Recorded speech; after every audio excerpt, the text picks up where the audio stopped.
India TV 9 news Maharashtra. अज्ञात चोरट्याने बंद घराचे कुलूप तोडून सोन्या चांदीचे दागिने लंपास केले.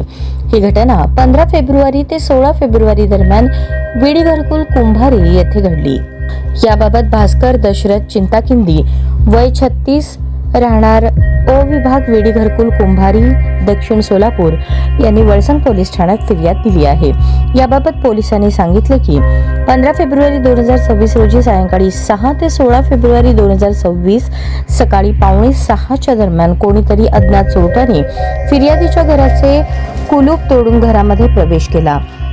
घराच्या कपाटामध्ये ठेवलेले 30,000 रुपये किमतीचे सोन्याचे कानातील झुबे, 22,500 रुपये किमतीचे सोन्याचे बोरमाळ, पिळाची अंगठी, शंखाच्या आकारातील अंगठी, चांदीचे 2 लॉकेट असा एकूण 73,500 रुपये किमतीचा मुद्देमाल लंपास केला आहे. घटनेनंतर पोलिसांनी घटनास्थळाला भेट देऊन पंचनामा केला.